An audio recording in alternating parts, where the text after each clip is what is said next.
আল্লাহ যেটুকু হালাল করেছেন এর বাইরে যদি তুমি যাও তাহলে তুমি সীমা লঙ্ঘনকারী।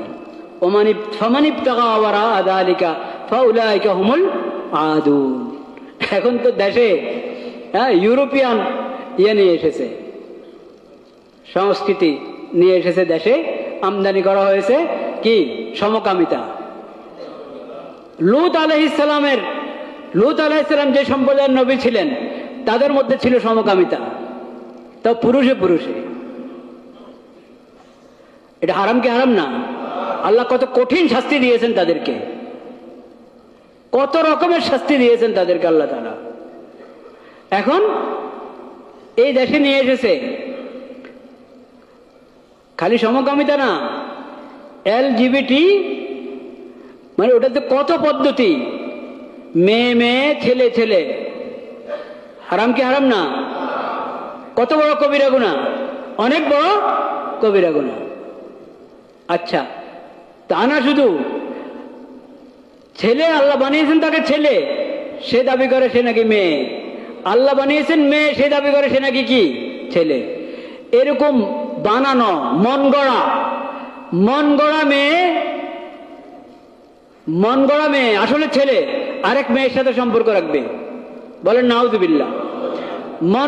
মন গড়া ছেলে আসলে মেয়ে, কার সাথে সম্পর্ক রাখবে? আরেক। বেশ, মানে সমকামিতার এখন নতুন নতুন প্রকার হয়ে গেছে, এই জন্য যে পুরুষ আর পুরুষ থাকে নাই, মেয়ে আর কি থাকে নাই, মেয়ে থাকে নাই। এটাতে আপনারা রাজি আছেন? ছেলেরা মেয়ে হয়ে যাবে, মেয়েরা ছেলে হয়ে যাবে, এটাতে রাজি আছেন? এটা কি আল্লাহর সাথে যুদ্ধ ঘোষণা কিনা? যেটা আল্লাহর সাথে যুদ্ধ ঘোষণা, এটা যে দেশে থাকবে এই দেশের মধ্যে সম্ভব শান্তি আসা? তো এই দেশটা এরকম হচ্ছে, এই দেশটা এরকম হচ্ছে। এই দেশে তো সব বৈধ করে দেওয়া হচ্ছে আইনি ভাবে, সংস্কারের নামে, আইন সংশোধনের নামে এরকম জিনিস দফায় দফায় ঢুকানো হচ্ছে, যেখানে ছেলে মেয়ে হবে, মেয়ে কি হবে অটোমেটিকলি। ছেলে দাবি করবো আমি মেয়ে, এখন থেকে সে মেয়ে হয়ে যাবে, মেয়ে দাবি করবো আমি ছেলে, এখন থেকে সে ছেলে হয়ে যাবে। কিছুদিন সে ছেলে থাকবে, আবার ঘোষণা করবো আমি মেয়ে, কিছুদিন মেয়ে থাকবে, আবার ছেলে ঘোষণা করবে সে ছেলে। এটা বর্তমান সরকার আইনের মধ্যে ঢুকিয়েছে, আইন সংশোধনের নামে, বলেন নাউযুবিল্লাহ। আল্লাহ তাআলার লানত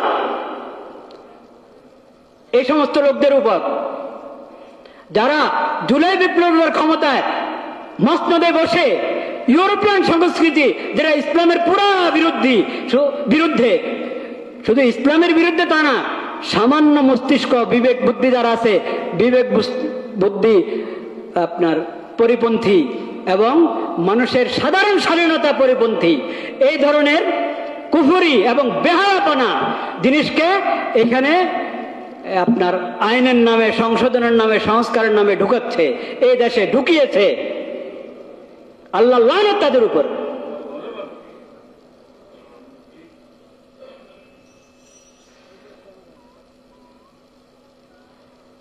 সরকারি মসনদ বললে সরকার হয় না, বুঝতে হবে সামনে কারা আসছেন, তাদেরকে এটা বুঝতে হবে। যদি এই তরিকায় আল্লাহর বিধানের বিরুদ্ধে, কোরআন সুন্নাহর বিরুদ্ধে যে যাবে, তার সঙ্গে আমাদের কোনো দোস্তি নেই, সে যে হোক, সে যে হোক। কোরআন সুন্নাহর বিরুদ্ধে যে যাবে, মানবতার বিরুদ্ধে যে যাবে, এবং মানুষের সুস্থ মস্তিষ্ক, সুস্থ বুদ্ধি, বিবেক বুদ্ধির পরিপন্থী কর্মকাণ্ড ঘটাবে, দেশকে ওভাবে পরিচালনা করবে, তাদের সাথে আমাদের কখনো দোস্তি হতে পারে না। শালীনতা,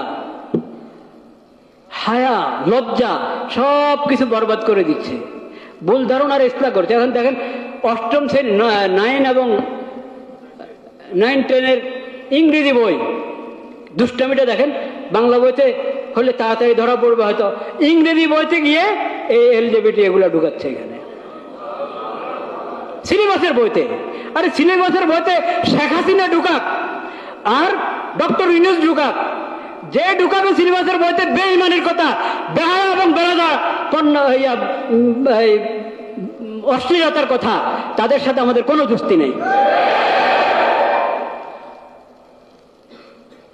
ওই জমানার বিগত 17 বছরের বইতে যত কুফরি আছে ওগুলো কুফরি কি কুফরি না? ওগুলো মুসলমান সন্তানদেরকে শেখানোর কোনো বৈধতা আছে? ওগুলোর বেহায়াপনা ওগুলো মুসলিম সমাজের মধ্যে প্রচার করার কোনো সুযোগ আছে? এমনকি অন্য ধর্মের লোকেরাও কি বেহায়াপনা পছন্দ করে? বেহায়াপনা তোমরা সিলেবাসের বইতে ঢুকাবা।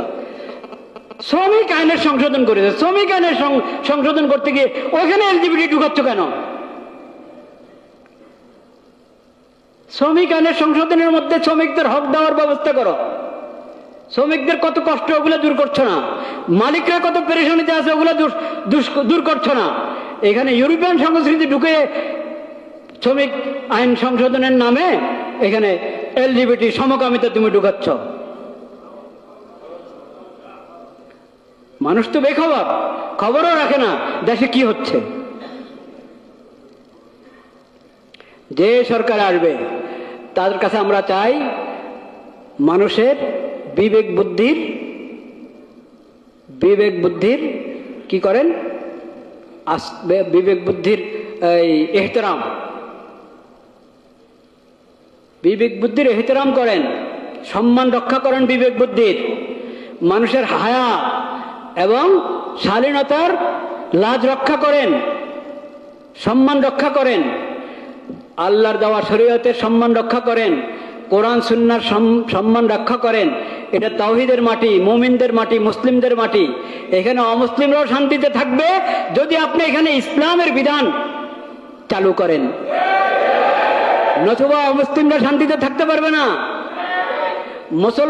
মুসলমানদের তো ইসলাম বরবাদ করেই দিয়েছেন, আপনারা ঈমান বরবাদ করেই দিয়েছেন।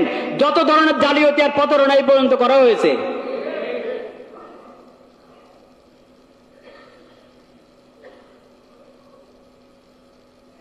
কোরআনে আল্লাহ বলে নেকাহের রাস্তা অবলম্বন করো, আর শয়তান বলে না নেকাহ বিয়ের কি কাজ, বাস সম্পর্ক থাকলে হলো।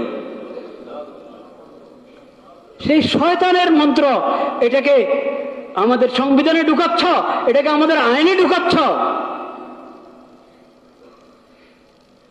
কখনো ছাড় পাবে না। আরে এই দুনিয়া তো শেষ না। জুলাই বিপ্লব কি হাসিনার বিরুদ্ধে না অন্যায়ের বিরুদ্ধে? এটা কি হাসিনার বিরুদ্ধে না অশ্লীলতার বিরুদ্ধে?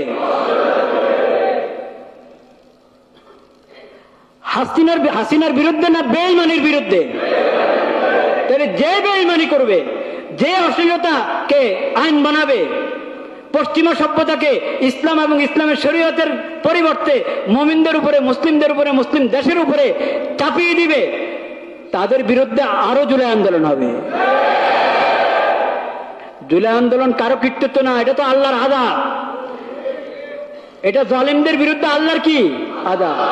জালেম যেই চেহারাতেই, যেই ভেষেই জালেম সামনে আসবে, যেই ভেষেই অশ্লীলতা এবং বেহায়াপনা যেই ভেষে আসবে, তার বিরুদ্ধে আল্লাহ তাআলা আযাব নাযিল করতে পারেন, যে কোনো সময় নাযিল করতে পারেন।